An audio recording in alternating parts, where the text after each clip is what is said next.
La Géorgie vire à l'autoritarisme, selon certains experts. Nous allons au sein de cette première rubrique nous intéresser en quoi le pays, la Géorgie actuelle, est aujourd'hui sujette à des divisions et des controverses en matière de politique internationale. Au vu des prochaines élections européennes, et donc dans un désir de conquête électorale, le gouvernement a porté un texte sujet à de nombreuses controverses sur l'influence étrangère.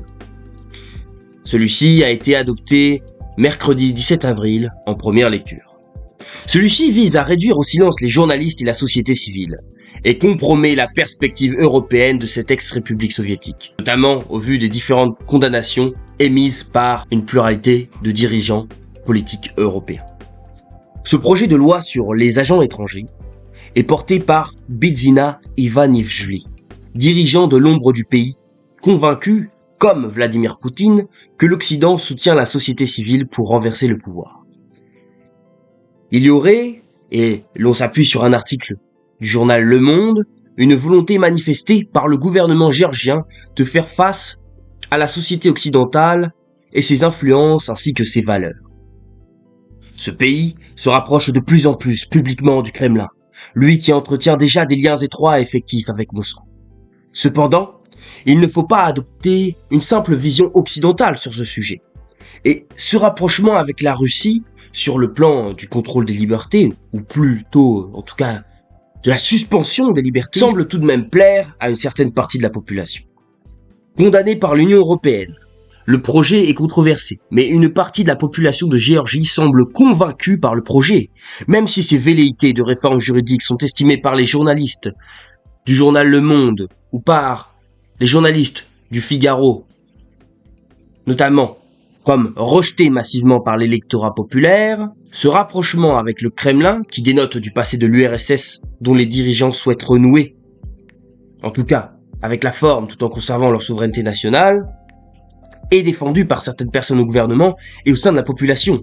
Ces valeurs sont proches du nationalisme à la place d'une construction européenne qui serait en défaveur d'une population qui ne se retrouve plus.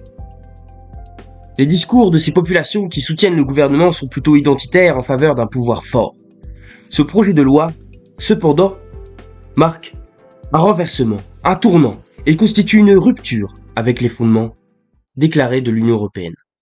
Le parti au pouvoir en Géorgie, ex-république soviétique du Caucase du Sud, a appelé ses partisans à manifester lundi 29 avril pour soutenir son projet de loi controversé sur les agents de l'étranger, adopté en première lecture quelques jours auparavant, malgré l'indignation populaire et les condamnations des Occidentaux. Ceci dit, le gouvernement aura à faire face à un soulèvement populaire jusqu'à l'abandon du texte. En effet, les opposants au texte, qui a été abandonné un an plus tôt sous la pression et calqué sur une loi russe visant à réduire au silence les médias indépendants et la société civile, ont appelé à manifester le même jour.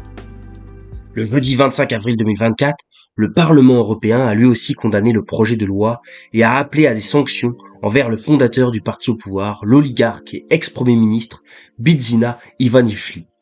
L'analyste politique géorgien et ancien ministre de l'Éducation en 2008, Jia Nodia, professeur à l'université d'État Ilia à Tbilissi, décrypte la stratégie du gouvernement et se dit pessimiste.